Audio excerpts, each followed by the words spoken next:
My name is Aria, and this is my story. It all began on a night that felt like any other. The rain was falling hard, tapping against the windows of our small apartment like a relentless reminder that the world outside was alive, while I felt like I was only half living. I had just come home from work, exhausted and drained, the kind of exhaustion that makes your shoulders ache and your mind numb. My fiancé, Daniel, had already left for the gym. At least, that's what he had told me before I left for the office that morning. Lately, his routine had been unpredictable. Too many late nights, too many vague excuses. I told myself not to overthink it, but the unease never really left me. I kicked off my heels near the door, sighing in relief as my feet finally breathed. I set my purse on the chair and walked into the kitchen, hoping maybe Daniel had cooked something, though I already knew he hadn't. The apartment was spotless, but soulless, quiet in a way that made me feel like I was the only person alive. That's when I saw it. On the dining table, placed neatly in the center, was a folded piece of paper. At first, it didn't strike me as strange. Daniel sometimes scribbled little notes, reminders, to-do lists, even the occasional "I love you" written hurriedly on a sticky note when he rushed out the door. A faint smile tugged at my lips as I reached for it, hoping it might be something sweet, something that would erase the cold distance I'd been feeling between us. But as my fingers unfolded the paper, my heart shifted. The handwriting was unmistakably his. Sharp, slightly messy, with little slants that gave away when he wrote quickly. I read the first line, and instantly, my chest caved in. I can't stop thinking about last night.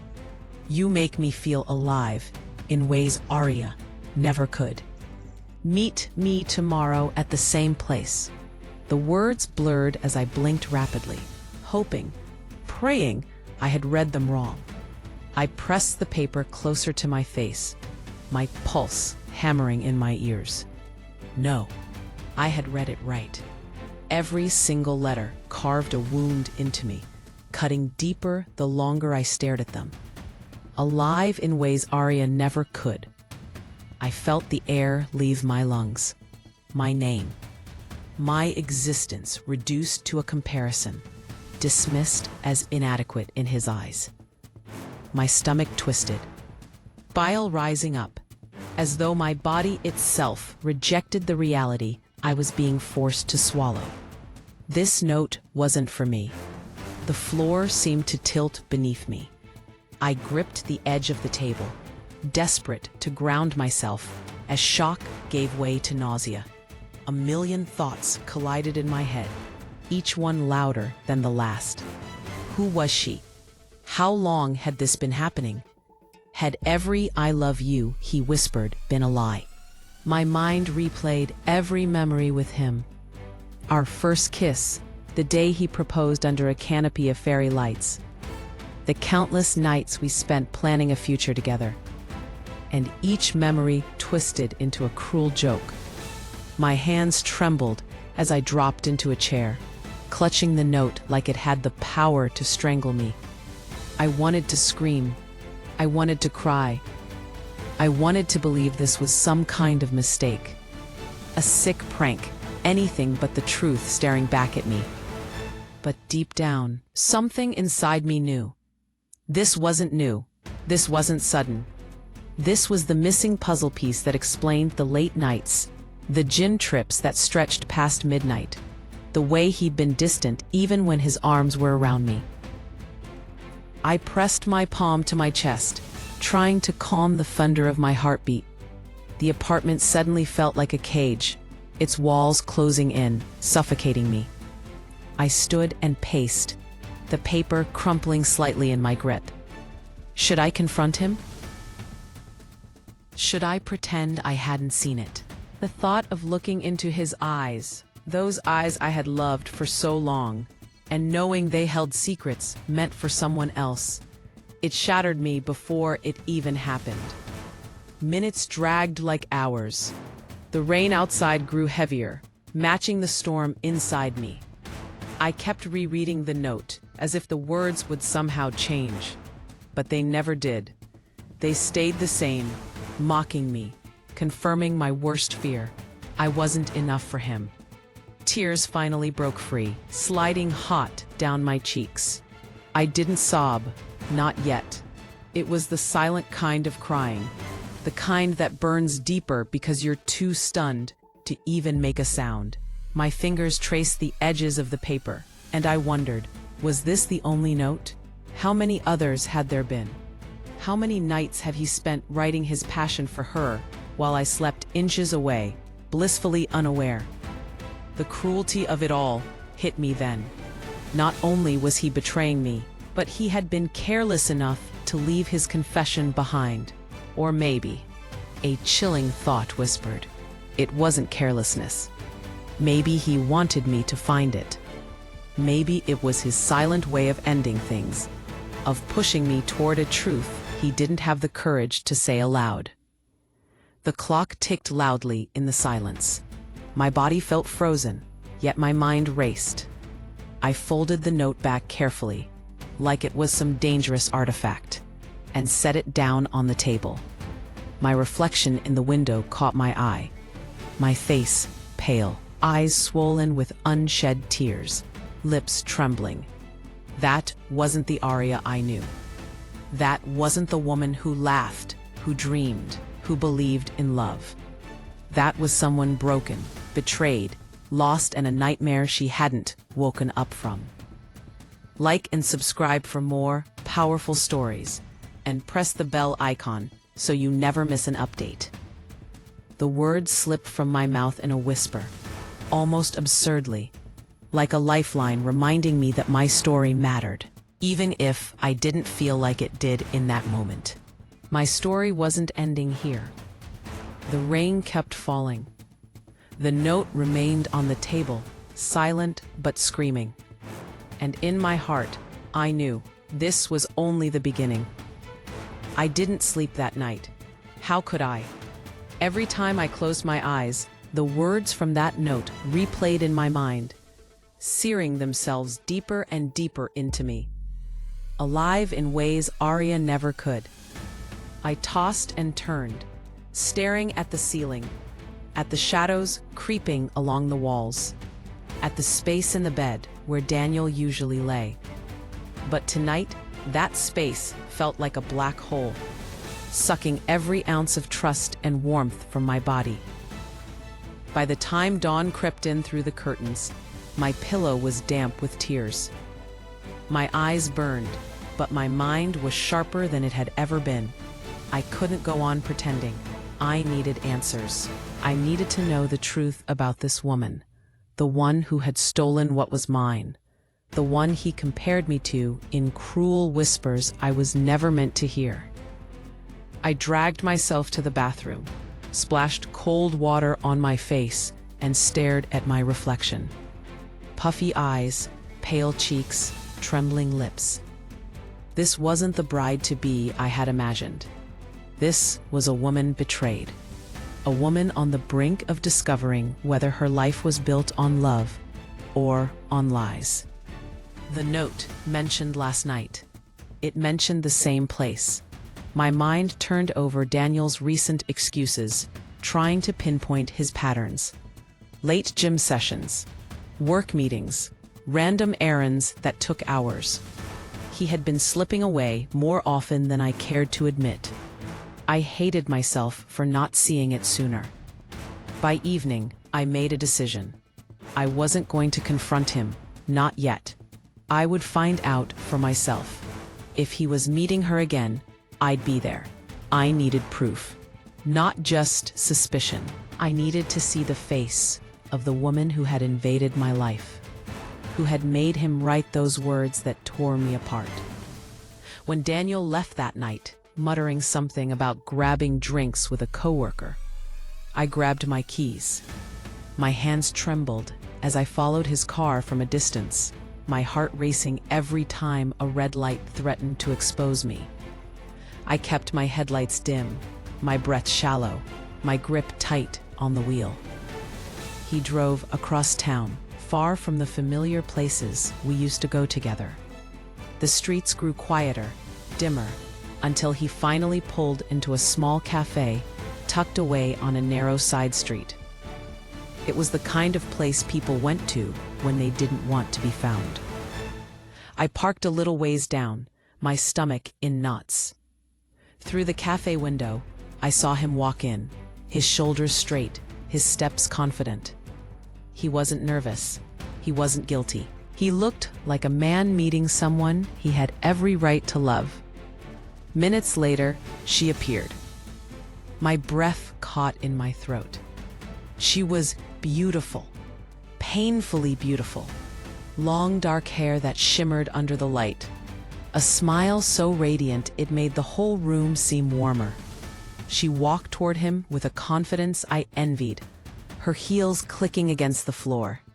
And when he saw her, his whole face lit up in a way I hadn't seen in months. They embraced. Not casually, not like old friends. No, this was intimate, dangerous, the kind of embrace that carried heat and hunger. I pressed a hand to my mouth, stifling a gasp. Tears blurred my vision, but I couldn't look away. Daniel pulled out her chair, his hand brushing against hers with a tenderness that used to belong to me. They sat close, too close, and he leaned in, whispering something that made her laugh. That laugh, sharp and bright, sliced through me like glass. I had imagined this moment 1,000 different ways, maybe catching him kissing her, maybe overhearing their plans. But the reality was so much worse. It wasn't just lust between them. It was something deeper, something that had no right to exist. My heart shattered quietly in the car as I watched them sip their drinks, touch each other's hands, share secret glances. Every small detail felt like a betrayal I couldn't unsee.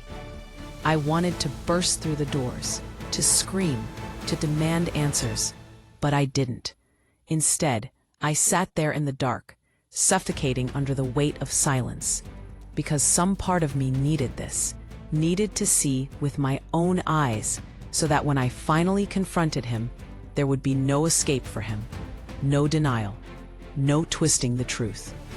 As they leaned closer, his lips brushing her ear, I thought of all the times he had looked me in the eyes and told me he loved me. All the times he had promised me forever. And I realized, with a bitter taste in my mouth, that maybe I had been blind all along. Hours passed, or maybe just minutes. I couldn't tell. Time blurred. Finally, they stood, his hand sliding around her waist in a way that made me sick. They walked out together, laughing, their shadows merging in the dim streetlight.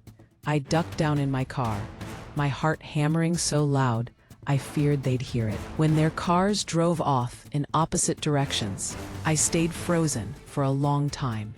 The cafe lights dimmed, the street emptied, but inside me, chaos raged. I gripped the steering wheel until my knuckles turned white. Rage boiled inside me, thick and heavy.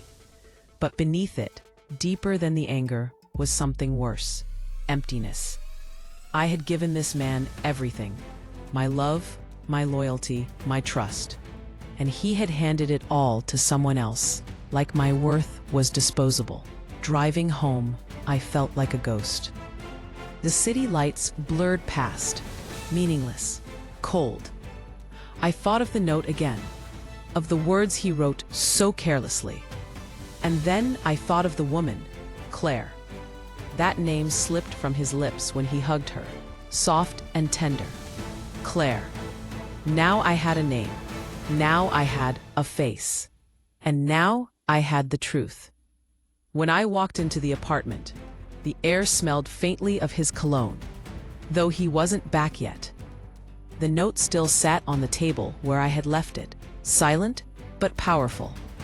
Like a scar that would never fade. I picked it up, folded it neatly, and tucked it into my drawer.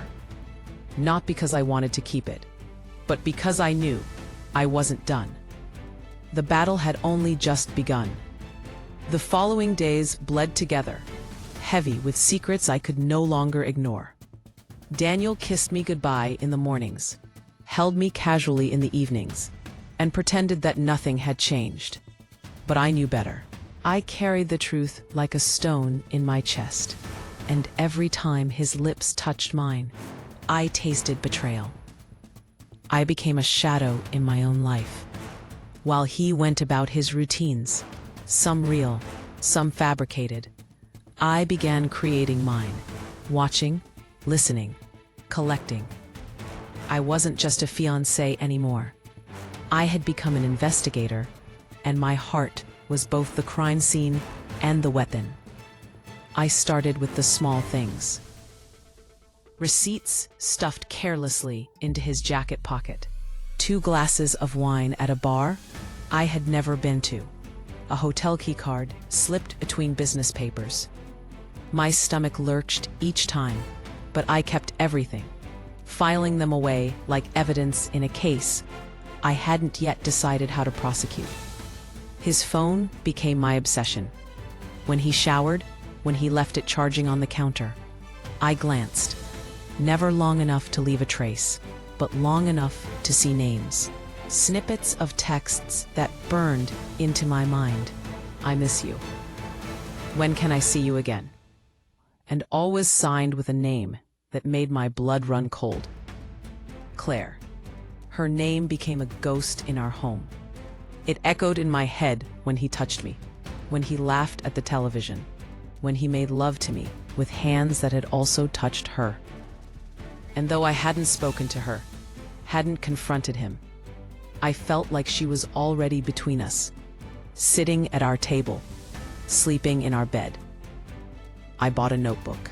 It became my journal of betrayal. Every date, every lie, every shred of proof went into it. At night, when Daniel slept peacefully beside me, I would sit in the corner of our bedroom with only the dim glow of a lamp, scribbling furiously, my tears blotting the ink. This wasn't just about keeping track of him.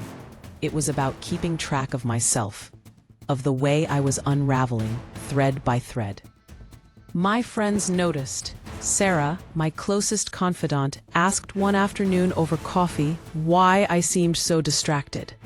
"You've lost weight," she said, her eyes narrowing. "You're pale.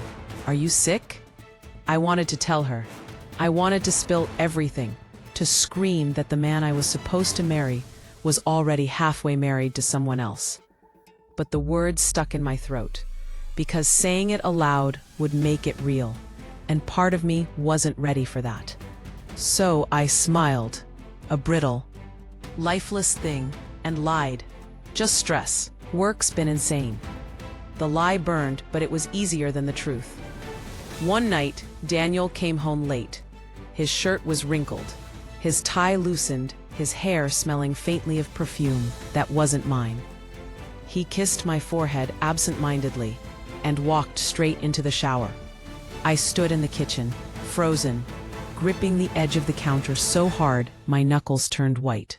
My body screamed to confront him right then, to demand an explanation. But I didn't, not yet, because I wasn't ready for excuses. I wanted the truth, the undeniable kind. As the water ran in the bathroom, I pulled out my journal and wrote another entry. My handwriting shook as I scrawled. He was with her tonight. I can feel it. The lies are louder than his words now. When he finally crawled into bed, I lay stiff beside him, wide awake, staring at the ceiling. I wondered if he thought about her as he held me. I wondered if he imagined her laugh, her touch, her lips. The thought clawed at me until my chest ached. The next morning, I made a choice. If I couldn't stop him from lying, I would force the truth into the light myself. I began following him again, but not every night, just enough to keep him unsuspecting. Each time, I discovered more. They met often in secret cafes, dim bars, even parks where families strolled in the sunlight, oblivious to the sin unfolding around them. I watched them walk hand in hand, their fingers entwined like they belonged to each other. Each sighting was another dagger, another piece of proof I tucked away in my journal. I wasn't just documenting betrayal anymore. I was preparing for war. But war takes its toll. My body was tired, my spirit frayed. Food lost its taste. Laughter vanished from my mouth. I caught my reflection in the mirror one morning and barely recognized myself. Hollow eyes, a shadow of a smile. This wasn't the woman Daniel had proposed to. This wasn't the woman I had once been. It dawned on me then. I wasn't just betrayed. I was being erased. Bit by bit, Claire was taking pieces of me, replacing me in the places that mattered most. If I didn't fight back, if I didn't reclaim myself, I'd disappear entirely. The thought terrified me, but it also ignited something deep within. I slammed the journal shut, my tears drying into salt on my skin. No more waiting, no more silence. I couldn't allow myself to rot in the shadows of his lies. So I made a vow. I wouldn't be the quiet fiancé he could cheat on without consequence. I wouldn't be the woman who let another steal her life. I would confront him. I would confront her. And when the dust settled, one of us would walk away broken. It wasn't going to be me. The day of the confrontation arrived, not with a plan, but with a breaking point. I had reached the edge of myself, and there was nowhere left to go but forward. Daniel came home that evening, humming softly under his breath, carrying a bouquet of flowers, roses, my favorite, though even their fragrance felt suffocating now. He placed them in front of me with a smile that once would have melted me, but tonight, it only deepened the wound. "Thought you could use these," he said casually, as if petals and stems could erase the stench of betrayal. I stared at the roses, my lips curling into a bitter smile. Were these really for me? Or had he stopped at a florist because guilt gnawed at him after leaving Claire's arms? The thought made me sick. That's when I decided, no more waiting. I spent the next day preparing. The house was spotless, the table set with his favorite meal, roasted chicken, mashed potatoes, and red wine. Candles flickered, their glow soft yet sharp against the tension building inside me. I dressed carefully, deliberately, not to impress him, but to remind myself who I was. Strong, beautiful, worthy of love that wasn't borrowed or stolen. When Daniel walked through the door, he paused, surprised. "Wow," he said, his voice warm. "What's the occasion?" I forced a smile. "Dinner. Just us." He seemed pleased, sitting across from me, filling his plate, sipping his wine. We talked about nothing. Work, the weather, his plans for the weekend. But my mind wasn't on his words. My eyes kept drifting to the folded piece of paper on the table between us. The note. I had placed it there deliberately, like a knife waiting to be picked up. Finally, I slid it toward him. "What's this?" I asked, my voice steady, though my heart hammered violently in my chest. His smile faltered the moment his eyes fell on the familiar handwriting. The color drained from his face, his fork clattering onto the plate. He reached for the paper with trembling fingers, and I watched as he opened it, scanning the words he had once written with passion for another woman. "Aria, he stammered, looking up at me with wide, desperate eyes. I leaned forward, my gaze unflinching. "Go on. Tell me what it is. Who is Claire? And why is my fiancé writing love letters to someone else?" His mouth opened and closed like a fish gasping for air. Excuses tumbled out. Half-truths. Fragments of denial. "It's not what you think. She means nothing." I was confused. "I swear it's over." I slammed my hands on the table, the candles trembling, wine sloshing dangerously in our glasses. Don't you dare insult me with lies. I saw you, Daniel.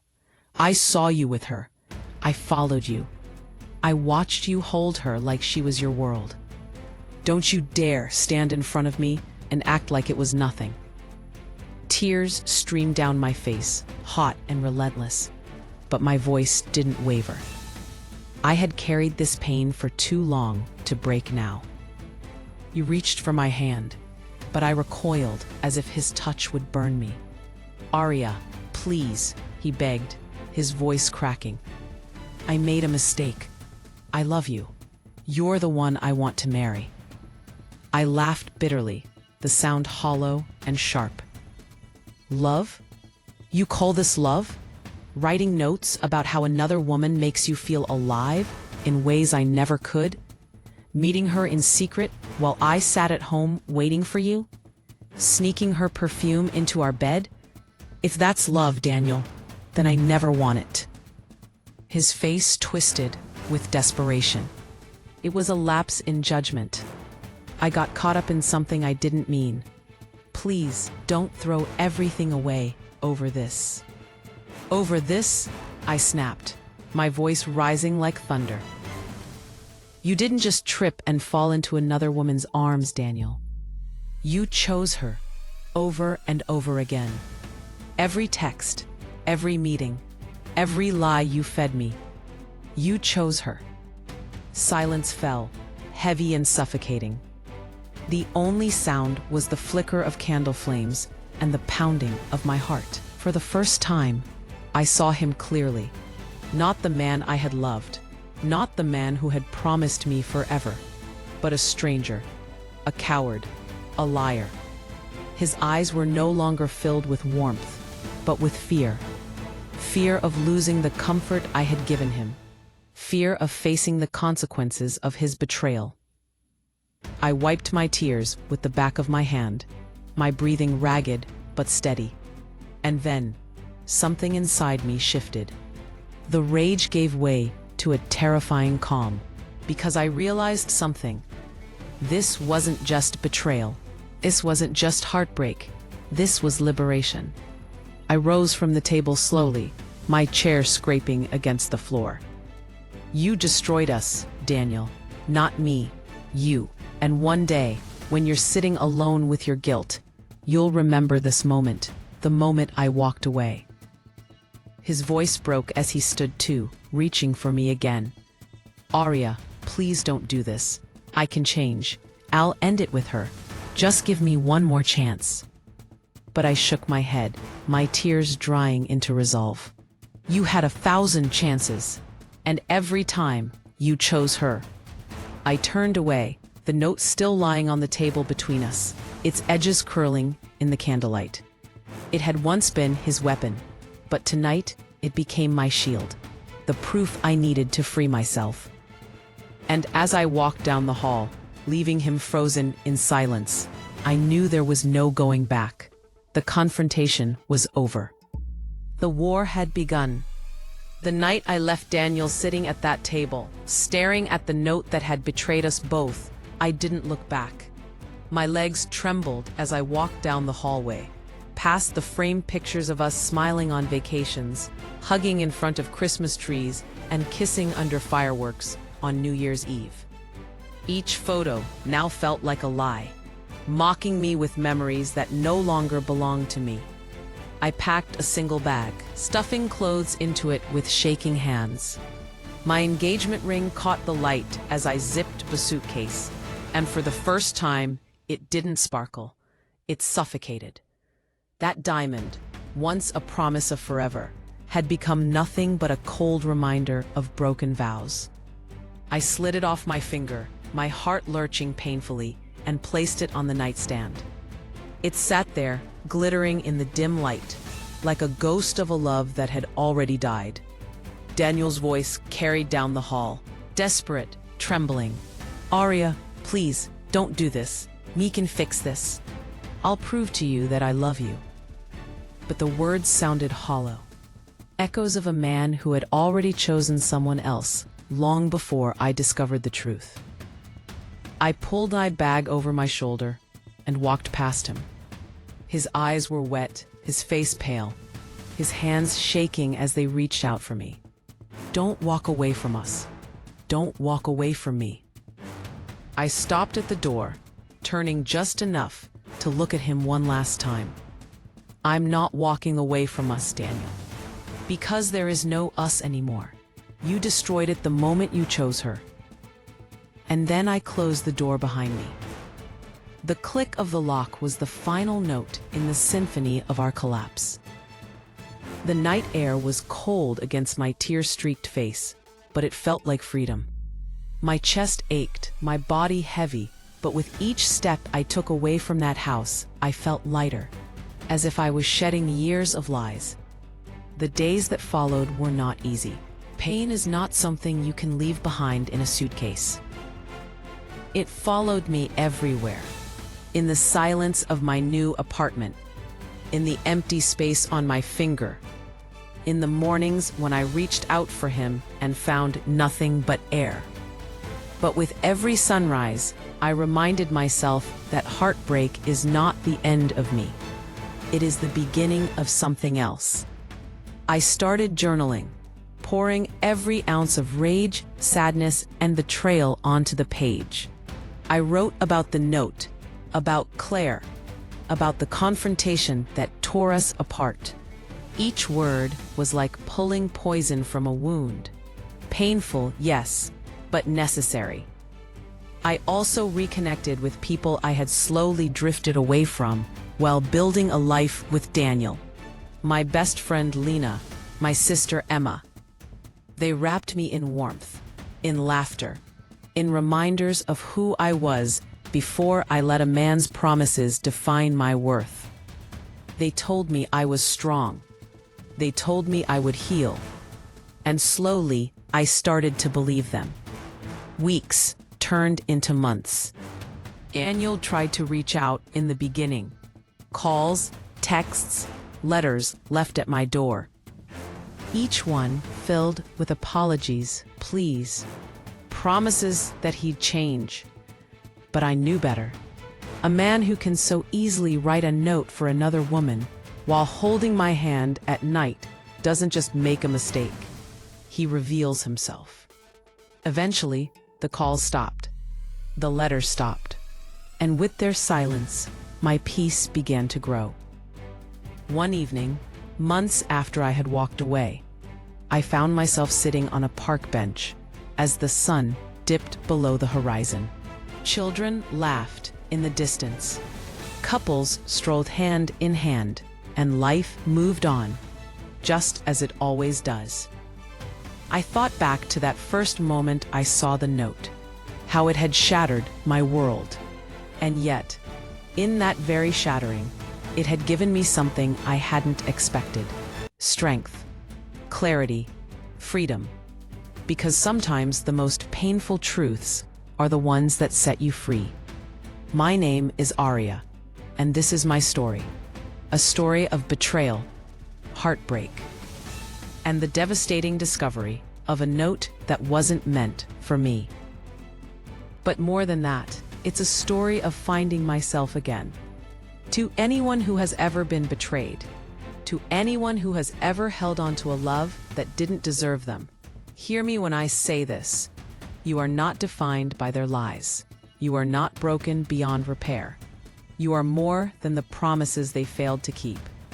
Walking away was the hardest thing I ever did, but it was also the bravest.